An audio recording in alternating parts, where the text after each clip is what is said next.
लड़ने की आपने घोषणा करी है, क्या कुछ? बिल्कुल, चुनाव तो हम लड़ेंगे ही, क्योंकि मैंने हमेशा से ही बताया कि लोकतंत्र का हिस्सा हम बनना चाहते हैं, विधायिका का हिस्सा बनना भी उसका एक पार्ट है, तो हम चुनाव तो लड़ेंगे। निश्चित तौर पे मैं नामांकन पत्र भरूंगी।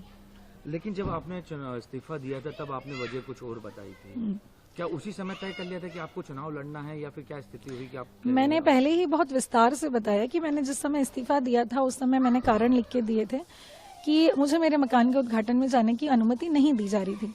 और जब मैंने पता किया इन 2-3 महीनों में, तो मुझे मालूम चला कि ये सब राजनीतिक कारणों से हो रहा है। मैं हमेशा से चाहती हूँ कि इस देश में अच्छी व्यवस्था बनी रहे, और व्यवस्थाएं बनती है अधिकारियों से और हमारे जनप्रतिनिधियों से।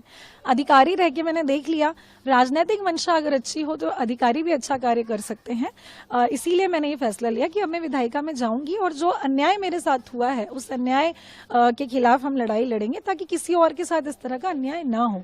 तो ये सब ग्रेजुअली हुआ है, और आज हम जो है चुनाव लड़ने के लिए तैयार हैं। आपको क्या लगता है जिस समय आपको मना किया गया, तो उस समय तो आप किसी राजनीतिक से नहीं थी, आप एक IAS हैं, आप पद पे थी, तो ऐसे अधिकारी के साथ जो सर्वोच्च पदों पे रहते हैं, वो जो पदों पे पहुंचे, उन अधिकारियों के साथ भी आपको उस समय कहाँ से आपको लगा कि आपके साथ राजनीति हो रही है, और क्यों लगा? बिल्कुल, क्योंकि मैं जहाँ पर मकान का उद्घाटन था वहाँ पर सर्वधर्म प्रार्थना होने जा रही थी, और चूंकि मैं उस क्षेत्र में पिछले 5 साल से हूँ, मेरी पोस्टिंग वहाँ 2018 से 2021 के बीच में रही है, लोगों के बीच नहीं, आमला लोगों के बीच में रही हूँ, जनता का स्नेह और प्यार मेरे साथ रहा है।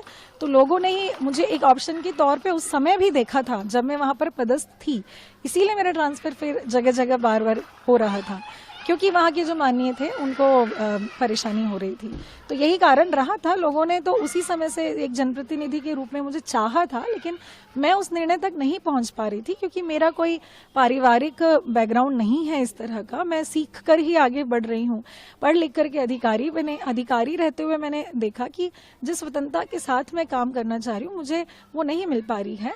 और फिर हद तो तब हो गई जब मुझे मेरे घर के उद्घाटन में अनुमति नहीं दी गई, तो तभी मैंने अपना इस्तीफा दिया, और ग्रेजुअली फिर हम यहाँ बढ़े। मैं किसी राजनीतिक दल से कभी जुड़ी नहीं रही। जी।